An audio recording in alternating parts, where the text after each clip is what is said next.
Mga kaibigan, si JT Tuason po ng Bili Kotse ngayon dito sa YouTube channel. Mga kaibigan, maraming salamat po sa mga comments at sa likes sa Facebook at sa Twitter. Maraming salamat po.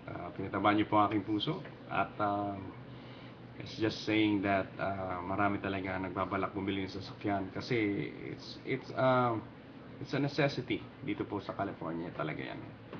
But anyway, maraming salamat po at sana po huwag kayong magsawang manood para or i-share para makatulong din po kayo sa iba.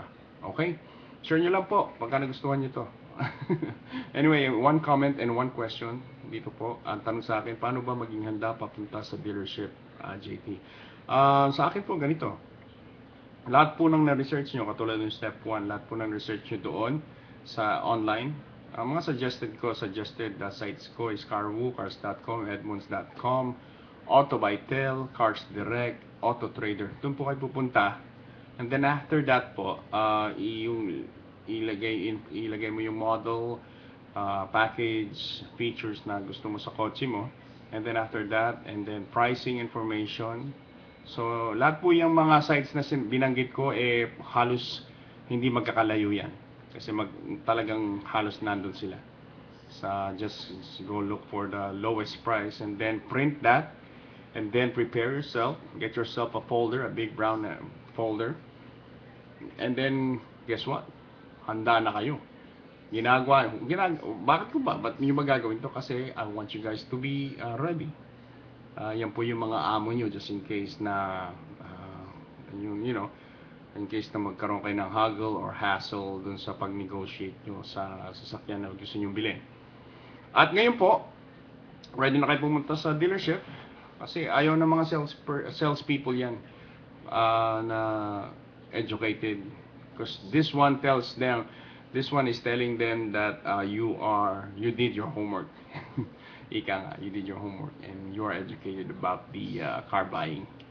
So, malaking advantage po yan. Talagang, in that way, you can negotiate under your own terms. Why? Because you have paperwork to show them and letting them know that you are ready and you have done your homework and you have researched for the particular car that you are trying to get. Ganun lang yun eh. Pero advice ko lang po na maging calm at maging mabait tayo sa mga salesperson or sa mga fleet manager or internet manager para maiwasan natin yung haggle or hassle or heat of discussion, heat of negotiation, para maiwasan natin yan, maging mabait tayo sa kanila. Okay? Mga kaibigan, we need to understand that the salespeople or salesperson ay nagtatrabaho din lang yan. At sa dealership, lahat po yan ay they're trying to make a living too as well. So, I remember myself there too. I was there.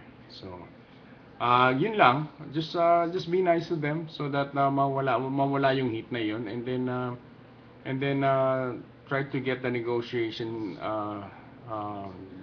go smoothly and good flow. Okay? Kaibigan, so that's under your own terms. Pwede kayong makipag-negotiate dyan under your own terms kasi meron kayong mga papers. So, it will be easier for you kung meron kayong mga research papers, research paperworks. Okay? Yan po. Simple lang naman eh. Simple lang naman ang car business eh. Simple lang naman ang pag-negotiate. Just being educated and being prepared. That's all. Hindi na kayo mawawala dyan kasi lahat po ng mga suggested site ko sa inyo na sinabi ko sa inyo halos magkakadikit ang presyo niya mga yan. Okay? Okay, kung may mga katanungan po ulit kayo, itanong nyo lang po, comment lang po, at para hindi tayo margabyano. Sige, mga kaibigan, tanong lang, likes, please like, para humaba itong show na ito.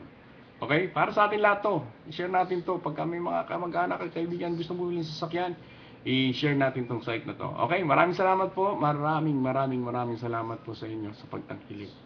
And God bless you all. Salamat po.